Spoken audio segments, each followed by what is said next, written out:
एक बार की बात है। एक राज्य में एक राजा और रानी राज करते थे। दोनों ही अपनी प्रजा का खूब ध्यान रखते और दोनों ही बहुत अच्छे थे। उनकी जिंदगी में बस एक ही कमी थी कि उनकी कोई संतान नहीं थी। एक बार रानी ने मन इच्छा जताई कि उनकी एक बेटी हो, जो सबसे सुंदर और प्यारी हो। कुछ सालों बाद रानी की यह इच्छा पूरी हुई और उन्होंने एक सुंदर सी बेटी को जन्म दिया, जिसका नाम उन्होंने स्नो वाइट रखा। पूरे राज्य में खुशियां ही खुशियां थी, लेकिन ये खुशी ज्यादा दिनों तक नहीं रह सकी। कुछ दिनों बाद जब राजा और रानी जंगल में घूमने गए, तो एक जादूगरनी ने मौका पाकर रानी को चिड़िया बना दिया और अपने पास पिंजरे में कैद कर लिया।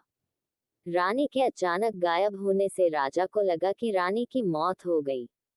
राजा बहुत दुखी हुए और उन्होंने स्नो वाइट की देखभाल और माँ के प्यार के लिए दोबारा शादी की। लेकिन जिससे उन्होंने शादी की, वो वही जादूगरनी थी जिसने रानी को चिड़िया बनाकर कैद कर लिया था। उस जादूगरनी ने रूप बदलकर राजा के साथ शादी की थी।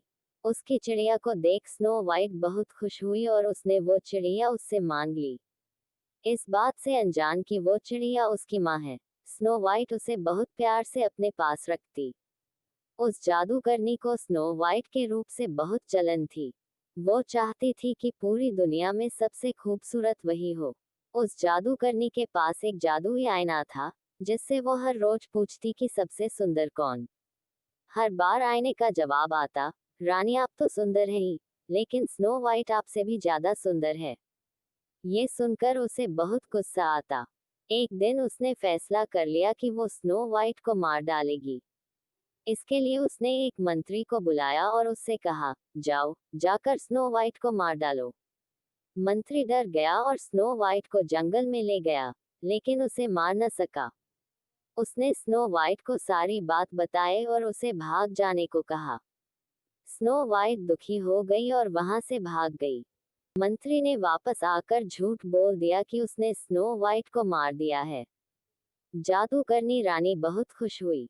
उधर स्नो वाइट जंगल में भटक ही रही थी कि उसकी नजर एक छोटी सी झोपड़ी पर गई। वो उस झोपड़ी में चली गई। वहां उसने देखा कि बहुत छोटी छोटी 7 प्लेट लगी हैं और उसमें कई तरह के भोजन हैं। स्नो वाइट को भूख भी लगी थी, तो उसने हर प्लेट में से थोड़ा थोड़ा भोजन कर लिया। फिर उसकी नजर वहां लगे 7 बेड पर पड़ी। स्नो वाइट को नींद भी बहुत आ रही थी, तो वो आराम करने का सोचकर एक बेड पर लेट गई। लेटे लेटे उसे नींद आ गई और वो सो गई। तभी थोड़ी देर बाद वहां 7 बौने आए। उन्हें अंदाजा लग गया था कि वहां कोई आया है। जैसे ही उनकी नजर स्नो वाइट पर पड़ी, उसकी खूबसूरती देख बौने उसे देखते ही रह गए। तभी स्नो वाइट की नींद खुली और उसने डरते हुए बौनों को सारी बात बताई। बौने उसकी बात सुनकर चौंक गए और उन्होंने कहा, स्नो वाइट अगर तुम हमारे लिए हमेशा अच्छा खाना बनाओगी और हमारे घर का ख्याल रखोगी, तो तुम हमारे साथ रह सकती हो। स्नो वाइट ने उनकी बात मान ली और सब खुशी खुशी रहने लगे। एक दिन उस जादूगरनी रानी ने फिर से अपने जादुई आईने से पूछा कि सबसे सुंदर कौन। इस बार वो बहुत खुश थी कि स्नो वाइट के मरने के बाद आईना उसी का नाम लेगा। लेकिन अफसोस ऐसा कुछ नहीं हुआ। आईने ने फिर कहा, रानी आप हो सबसे सुंदर, लेकिन आपसे भी सुंदर है स्नो वाइट। रानी यह सुनकर हैरान रह गई और सारी बात समझ गई कि मंत्री ने उसे धोखा दिया है। फिर आईने ने उसे बताया कि स्नो वाइट बौनों की झोपड़ी में रहती है। ये सुनने के बाद जादूगरनी रानी ने तरकीब निकाली। उसने जादू से जहरीला सेब बनाया और उसे स्नो वाइट को खिलाकर उसे हमेशा के लिए सुलाने का सोचा। वो अपना रूप बदलकर स्नो वाइट के पास पहुंची। उसने स्नो वाइट को सेब खरीदने को कहा और खरीदने से पहले उसे चखने के लिए वो जहरीला सेब दिया। स्नो वाइट उसे बूढ़ी औरत समझकर मना नहीं कर सकी और उसने वो जहरीला सेब चख लिया। सेब चखते ही स्नो वाइट की तबीयत बिगड़ने लगी और उसी बीच वो जादूगरनी अपने असली रूप में आ गई और स्नो वाइट के सामने हंसने लगी। स्नो वाइट अपनी सौतेली माँ को देख हैरान रह गई और गहरी नींद में चली गई। उसके कुछ देर बाद ही वहां बौने आए और स्नो वाइट को वहां पड़ा देख वो दुखी हो गए। उन्हें लगा स्नो वाइट उन्हें हमेशा के लिए छोड़कर चली गई। उन्होंने उसे दफनाने का सोचा, लेकिन उनका मन न माना और उन्होंने उसे एक शीशे के ताबूत में रख दिया। तभी वहां राजा के दोस्त का बेटा, जो कि एक राजकुमार था, वो आया।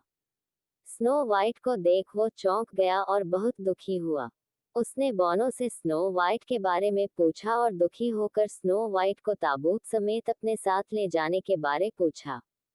सारे बौने दुखी हो गए। उन्होंने ताबूत का शीशा खोला और राजकुमार ने स्नो वाइट पर प्यार जताते हुए उसके हाथ को चूमा। इतने में स्नो वाइट को होश आ गया। स्नो वाइट ने सबको अपने सामने देख सारी बात बताई। सब समझ गए कि जादूगरनी सौतेली माँ की वजह से ही ऐसा हुआ है। वो बौने जादूगर बनकर राजा के दरबार पहुंचे और उन्होंने कहा कि उन्हें पता है कि रानी को खूबसूरत बनने का शौक है। वो उन्हें बहुत खूबसूरत बना सकते हैं, लेकिन उन्हें उनके साथ चलना होगा। रानी और राजा उनके साथ चल पड़े और जैसे ही रानी पर सूरज की किरणें पड़ी, वो अपने जादूगरनी के रूप में आ गई। वहां स्नो वाइट और राजकुमार भी पहुंचे। स्नो वाइट को देख राजा खुश हो गए। उन्होंने राजा को सारी बात बता दी और फिर बौनों ने अपनी शक्ति से जादूगरनी के जादू को खत्म कर दिया। जादू खत्म होते ही चिड़िया बनी असली रानी अपने रूप में आ गई।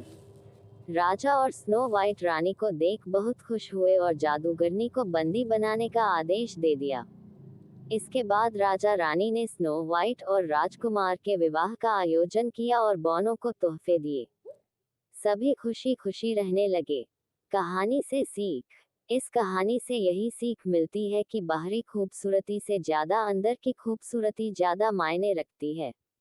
Like, comment, share, subscribe. देखने के लिए धन्यवाद।